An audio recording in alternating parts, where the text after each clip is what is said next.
Meu nome é Fernanda, eu vou falar sobre a origem dos motores da explosão. Por volta de 1801, o Philippe Le Bon, considerado pai do gás de Julia, requereu uma patente desenvolvendo o princípio de um motor baseado na expansão de uma mistura de ar e gás inflamado. O Philippe Le Bon, ele foi assassinado. E 50 anos depois, em 1852, Jean-Joseph Etienne Lenoir começava a trabalhar no motor de explosão. Trabalhando sem interrupções, em 1863, ele consegue montar um triciclo. O motor funcionava com uma máquina a vapor e o combustível era gás, dilúria e óleo leve. Em 1880, um matemático de Juan Delamarre, inspirado sobre os estudos de Lenoir, conseguiu fazer um motor. Primeiro, ele era alimentado a gás e depois de óleo leve vaporizado. Logo depois, um caixeiro viajante inteligente, Otto, viajava muito. Um dia ele foi a Paris e acabou vendo um motor de Lenoir. Era um apaixonado de novos veículos. E no trabalho de Lenoir sentiu que ali havia um princípio, mas um princípio de alguma coisa muito importante. Otto trabalhou no motor por 10 anos, tentando aperfeiçoá-lo, a domesticar as explosões e criando um sistema novo para incendiar a mistura que denominamos na linguagem de hoje ignição. Esse motor surpreendeu o mundo, não só pela sua regularidade de funcionamento, mas principalmente pela sua economia. Aí começa um novo capítulo da mecânica. A partir do ano de 1876, começa em ritmo industrial a construção do novo motor de Otto, pai de todos os motores. A explosão moderna. Sua patente do número DRP 532 torna-se a patente base do motor moderno e a patente mais combatida do mundo.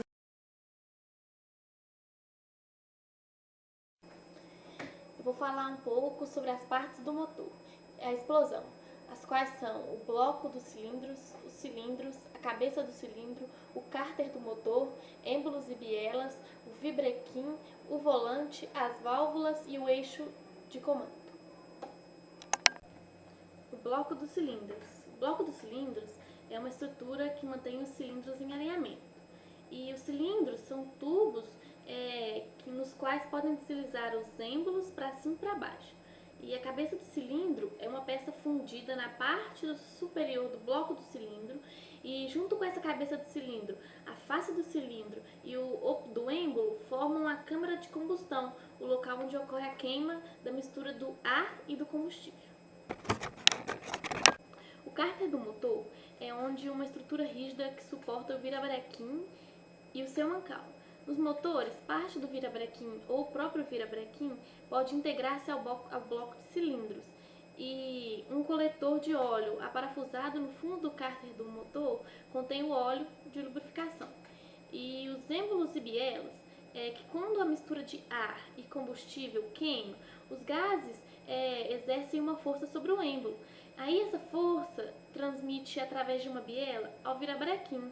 Aí o êmbolo contém 3 a 6 ou mais anéis com a finalidade de evitar que os gases escapem para o exterior e para não deixar que o óleo lubrificante entre na câmara de combustão. O virabrequim transforma o movimento alternativo do vai e vem dos êmbolos em movimento giratório. E o volante armazena a energia durante a explosão do combustível e a libera durante os outros tempos, o que contribui para o virabrequim gire em velocidade constante.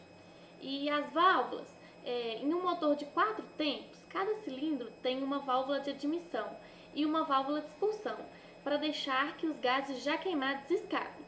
Essas são chamadas de válvula de gatilho. E em muitos motores de 2 tempos, o movimento de êmbolos toma o lugar das válvulas separadas. Quando o êmbolo se move, fecha e abre os orifícios. O eixo de comando, ele abre e fecha as válvulas e localiza-se de um lado ao outro do motor. E tem 2 excêntricos em cada cilindro, um para a válvula de admissão e o outro para a válvula de expulsão. E em um motor de 4 tempos, o eixo de comando é engrenado com virabrequim, de um modo a girar com a metade da velocidade do virabrequim. E o eixo de comando pode ser localizado na cabeça de um motor com válvulas em cabeça em I, ou no cárter do motor.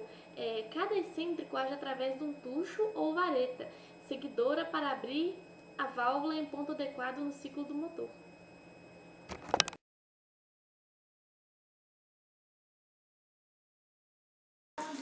Os combustíveis usados atualmente nos motores a explosão são gasolina, etanol, diesel, gás natural veicular, o GNV, o GPL é o gás de petróleo liquefeito.